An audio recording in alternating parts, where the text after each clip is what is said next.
All right, guys, what's up? Welcome to the Dog Podcast.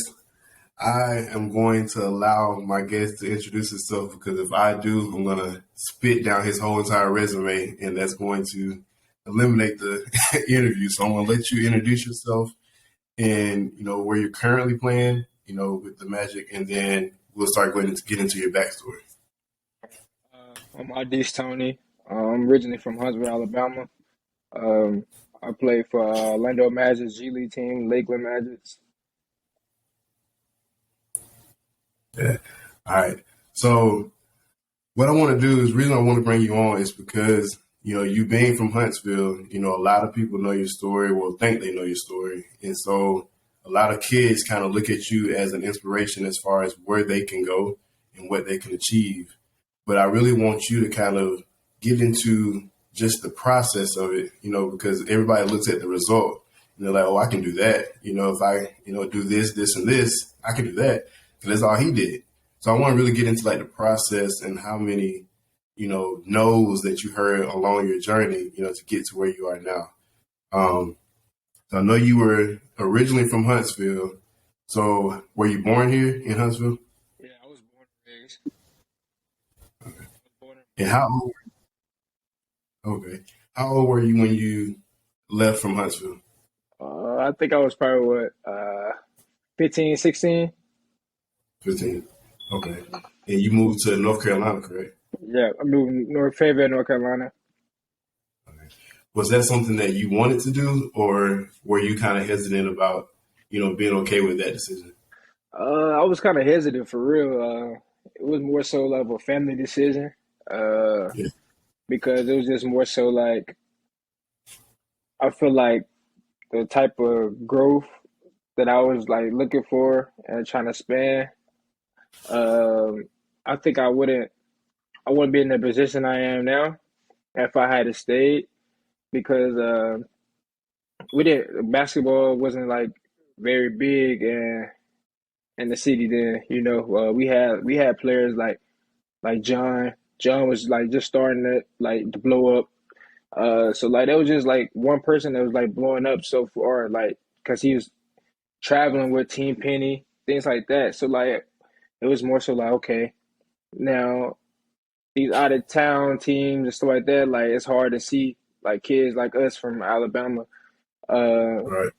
so we the farthest the Alabama players probably been was probably Atlanta, Georgia, or Florida. With like for nationals or something like that. We really didn't get a chance to experience the whole circuit. We didn't know what a circuit was until to like teams like that came in the picture.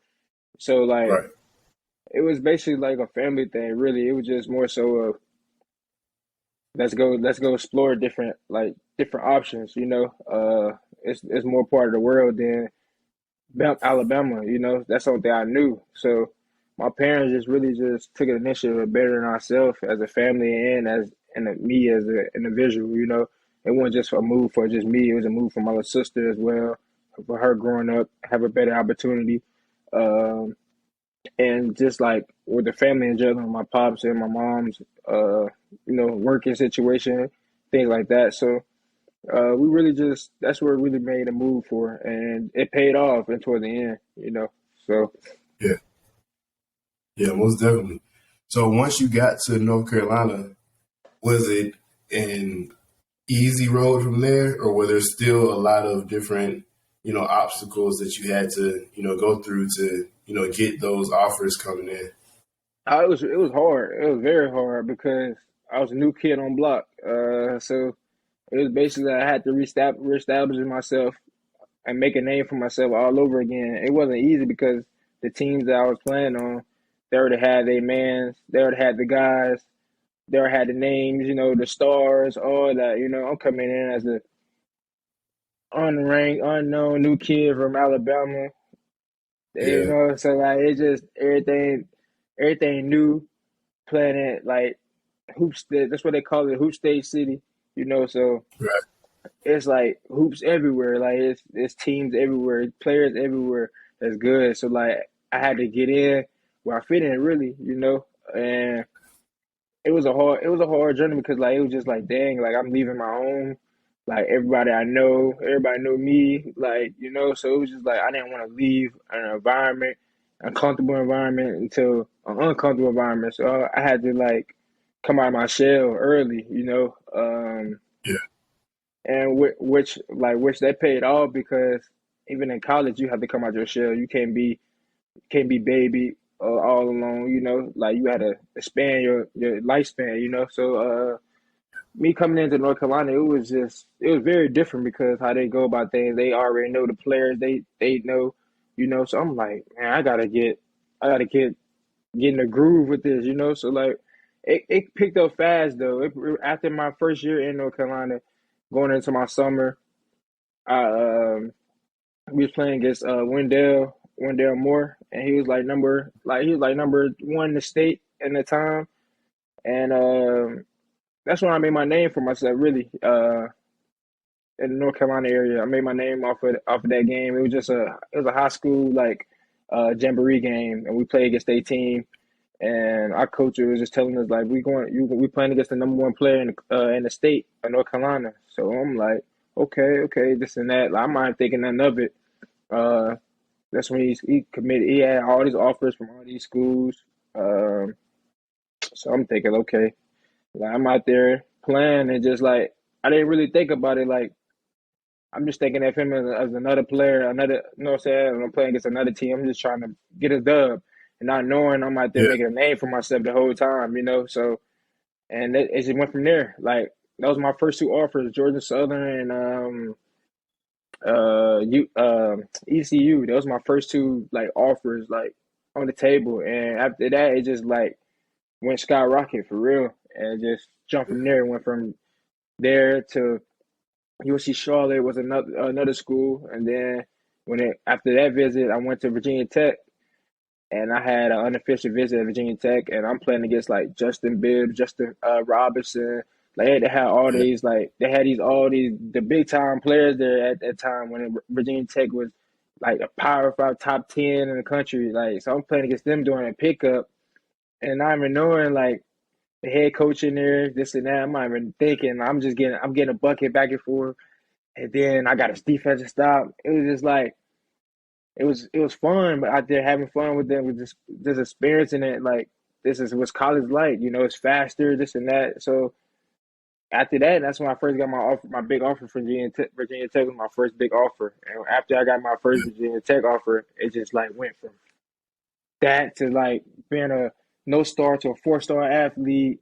Like it was yeah, just it was very crazy. Like the experience wasn't easy at all. Like just the amount of pain and sweat and tears you had to go through every day just to get there it pays off a lot, but like people just don't know like what you have to go through just to get to that status of life. right. So So, do you think that if you would have stayed in Huntsville, that you would have been prepared for those moments, like to get on the court against top players like that and have an opportunity to be seen by those coaches in that light, or go to Virginia Tech and have that type of showing? Do you think being here in Huntsville, you would have been that player if you would have went to North I'm Carolina? to be honest, it's like I used to think about that all the time. Like when I first moved here, I was like, man, like if I was still in Alabama, like I probably had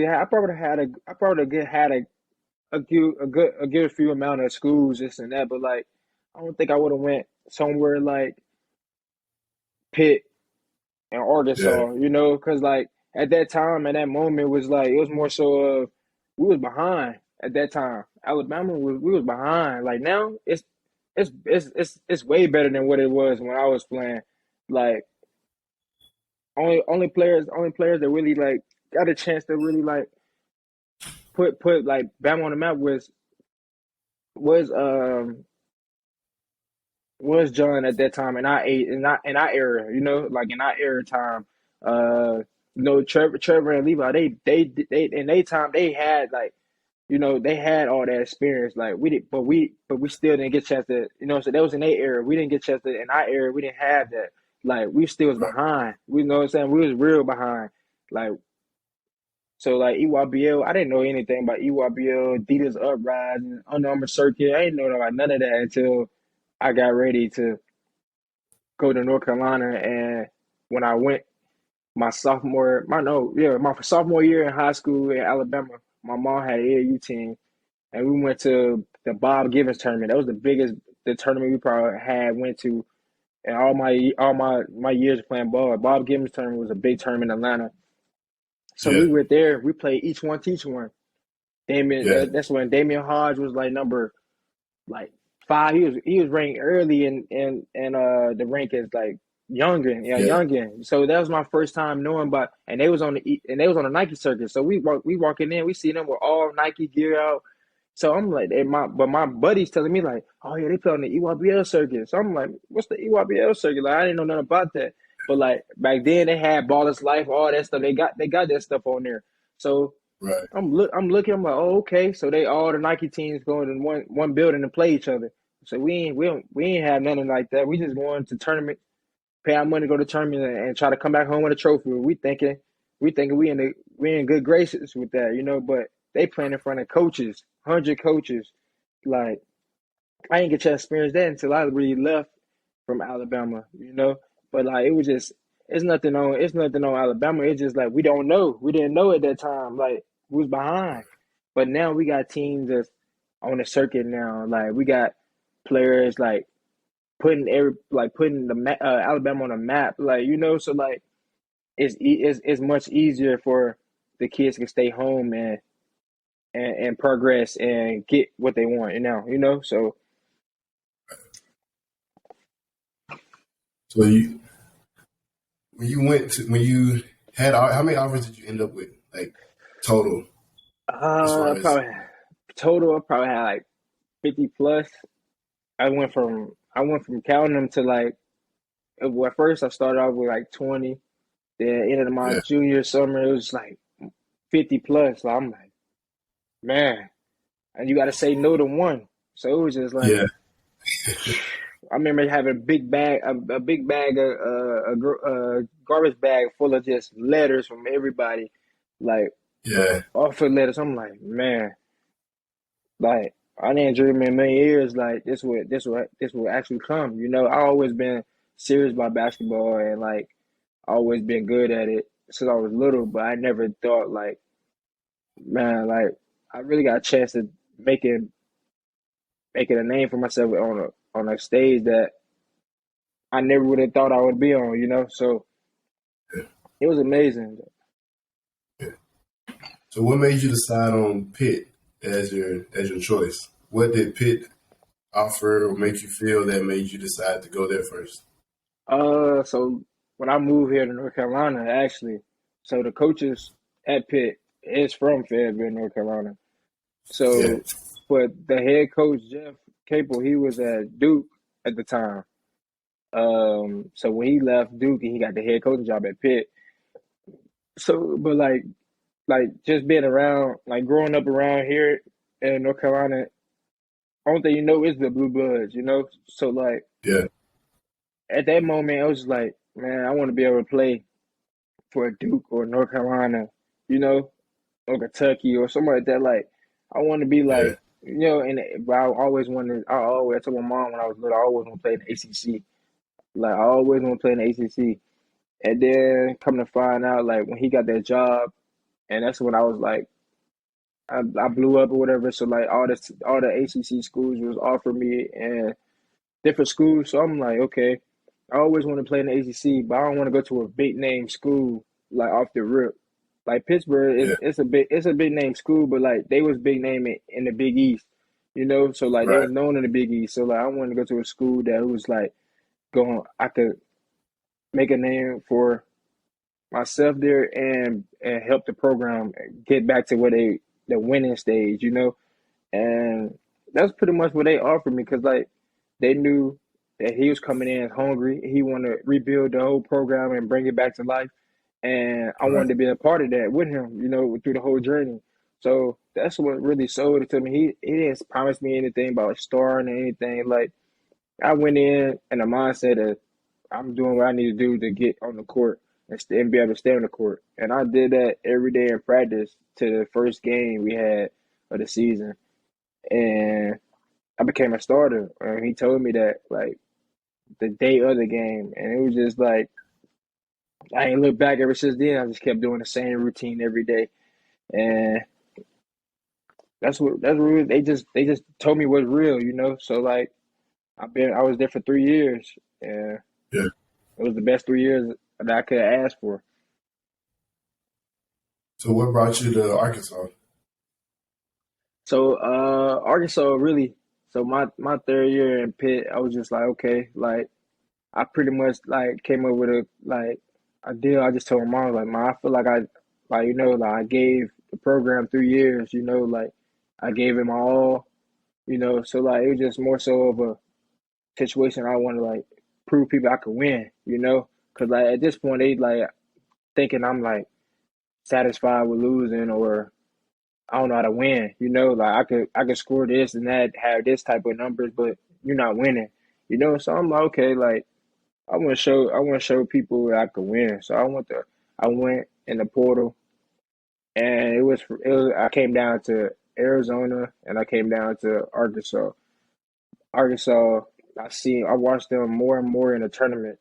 More and more I watched them in the tournament, I just like I just picture myself.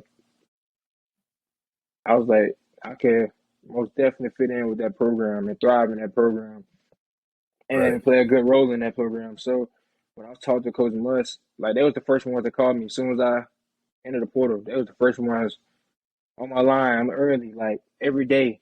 Call my mom every day. And I'm big on that. The whole recruit process, I was big on engagement with my parents, communication with them.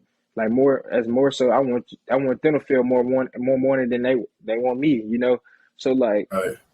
so that's what my big pride was on, and they did that every day. They showed it every day that they wanted me and wanted my family to be a part of the Razorback family, and I'm grateful for it. But like they were just like they didn't sugarcoat anything. They had a plan. They had it structured. Like from day one to when you get on campus, that's what you're gonna do to the end of the day to the end of the date of campus. Like so like I said, well, that's where my heart is at. So that's why I committed there. And when I got there, Yeah. it was just the same thing they told me on the phone was the same thing I got on campus from day one to the end of day one. And Yeah. we made it all the way to the Elite Eight. Like, so it was just the process and the grind that we had from day one. Like Yeah. most schools get on campus, they report to campus like June, July. Nah, like we was on campus May, Yeah.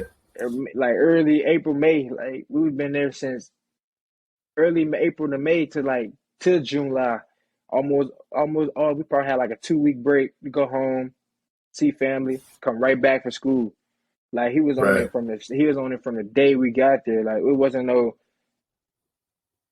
we're gonna just work out. No, we practicing like 2 hours, an hour, like whatever it takes. We practice, we establish it down this day. Very first day we get on campus, move in. This the day we start our journey to the tournament to make it to the Elite Eight. Yeah. Yeah, so that that prides a lot on how Muscle Man wants like to win, and he's known for that. So Yeah. That's what's up. So after Arkansas, you graduated from Arkansas, and then you enter the draft.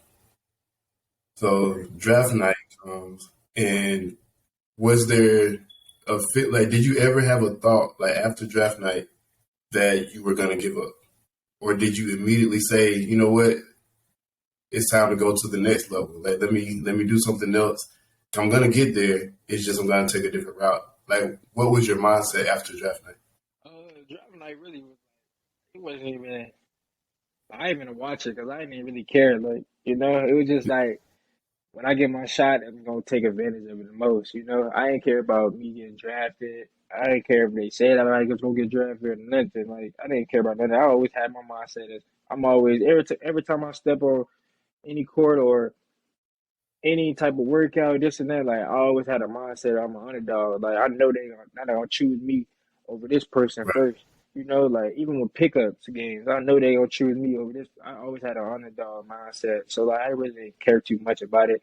Like like do I feel like some of the players that I played against that's doing better than me, and I feel some type of way. I do, but end of the day I don't care. You know, like it just I'm always applaud them. You know, they deserve yeah, it as much as they like I would have deserved it. I would deserve it. I give it props when props due.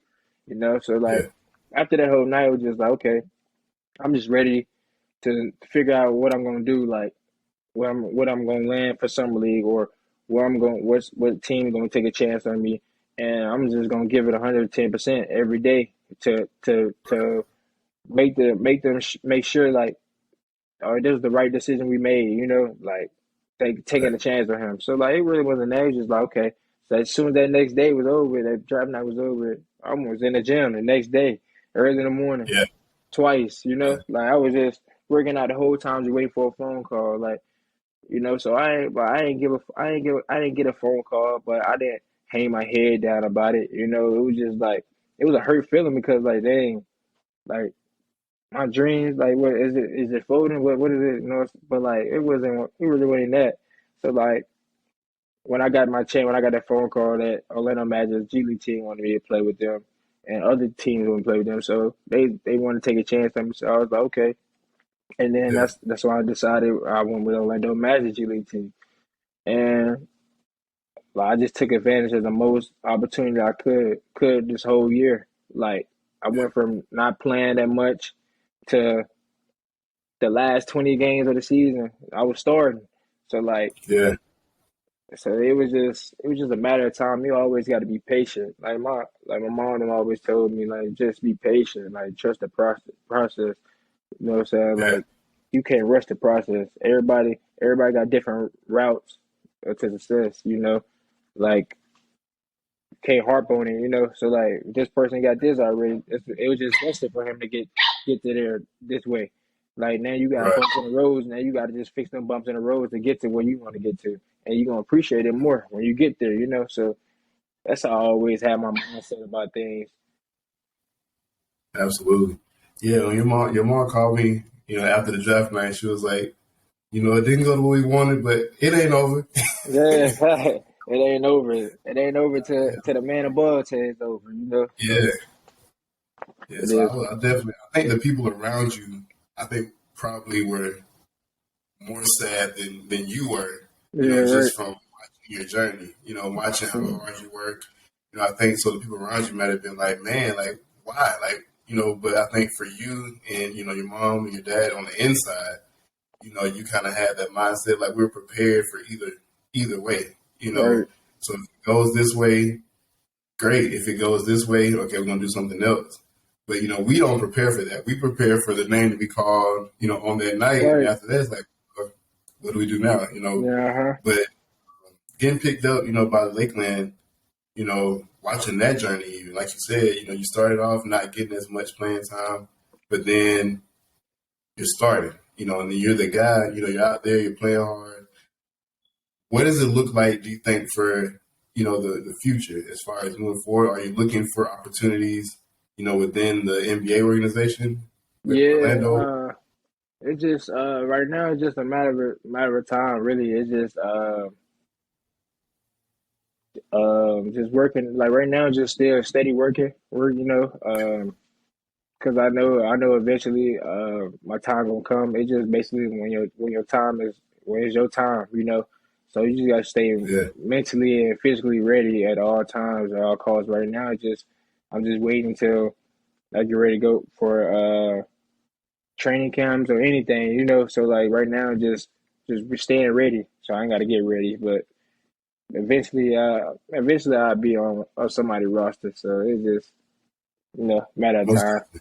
Yeah, Yeah, I'm ready for a jersey. yeah, I So we got you. I got you. have a jersey.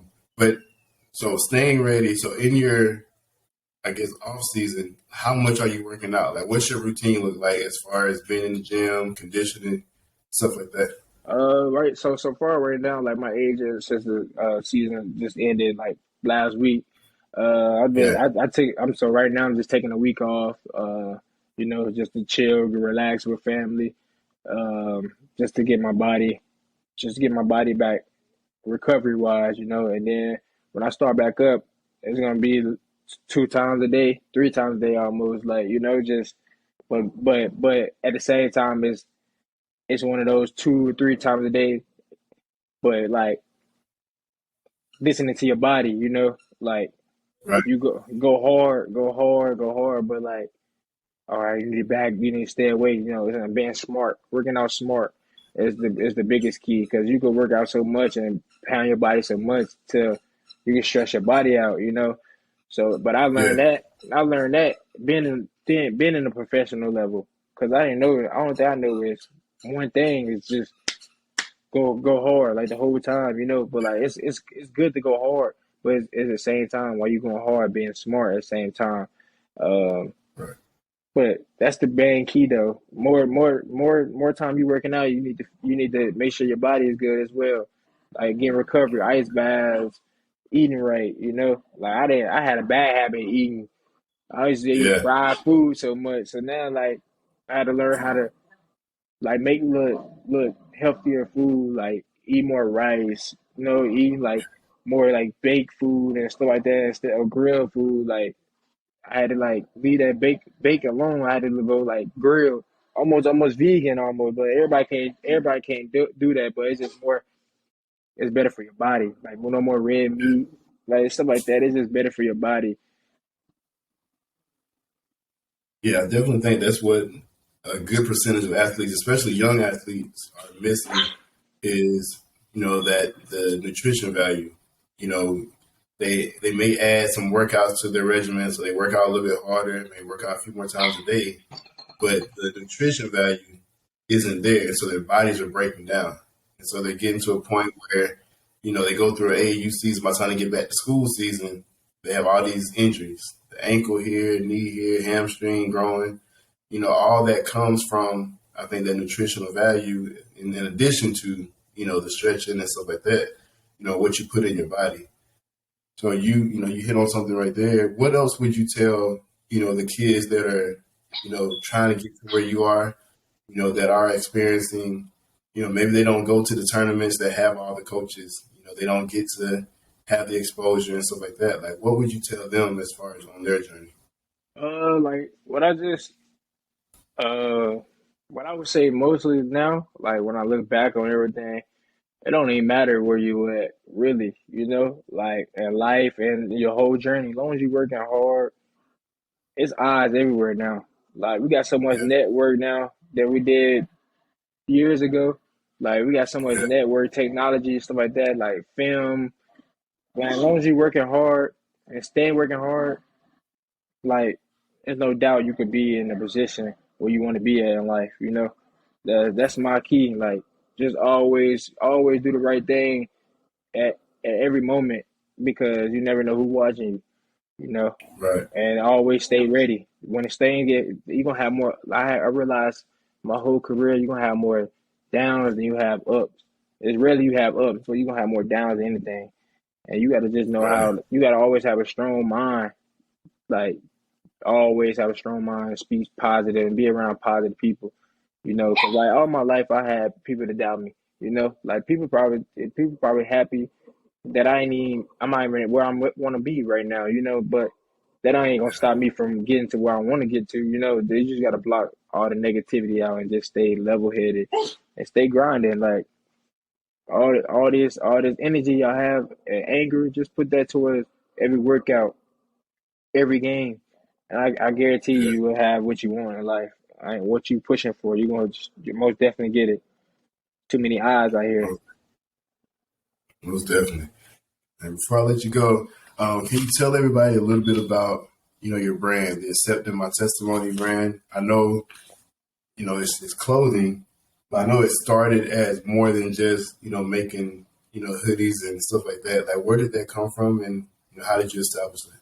Yeah, my sister's testimony, it's like you said, it's bigger than the brand. It's more so when I was younger, probably like 12 or 13, like when I broke my leg actually.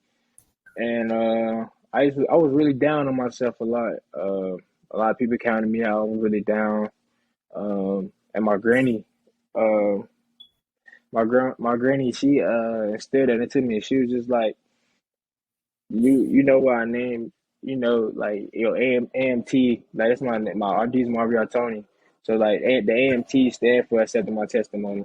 But she Right. always said, like, accept your testimony. God gave you the ability to do the things that He got you on earth to do. He got you here playing basketball. He got you, wants you to get closer to Him, God, the man above. He wants you to do Right. be a good brother, be a good son. He wants you to do more than what like what you here for. Then you got to just accept it. Like you got to accept that testimony, like that you special, that you more than what everybody else see you as of just a basketball player, this and that. Like so that is instilled into me because like she right because like you got this. It's a testimony. Everything we go through every day is a testimony. Like Right. you might have a bad day at work.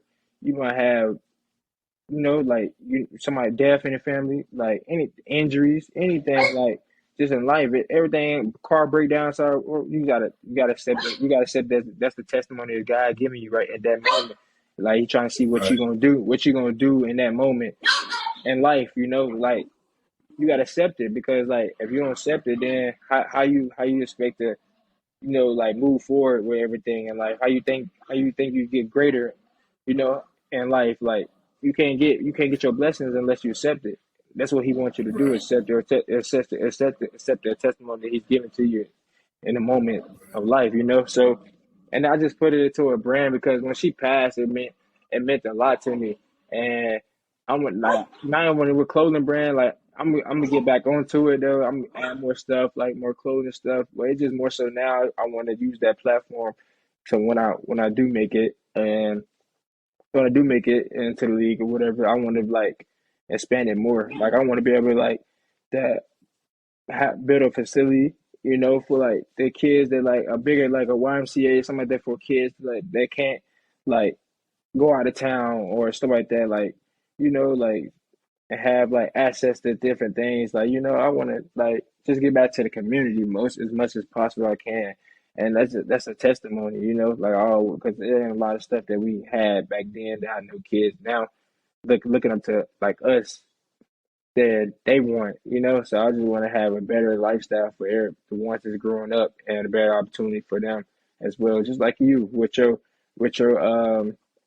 prep school and your training, like Right. like that's a testimony. Like you've been wanting to do that because you know that we lack of resources and things like that. So that's that was big. Like that's what I even told my mom. Like that's a testimony right there. Like he accepted what he felt was on his heart and his mind. He knew that what he needed to make kids around him better and get what they want Right. to get to their goals.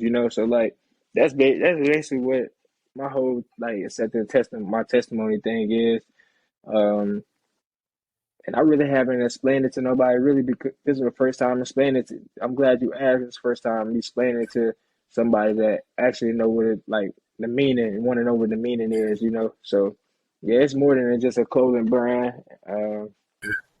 Yeah, Yeah, I feel it had to be, 'cause I know your story, just from talking to your mom a lot, and that's just how I am. I want to know more about where you've been because it helps me to understand like the way you are now. The right, why you go so hard. Why it's so important. You have to know where a person has been before you can even understand why they go so hard now or why a no doesn't break them the way they would break somebody else. right, If you get told no, like before, you get told no, you just keep going. A right. lot of people will take that as the end, and that's for you just another step.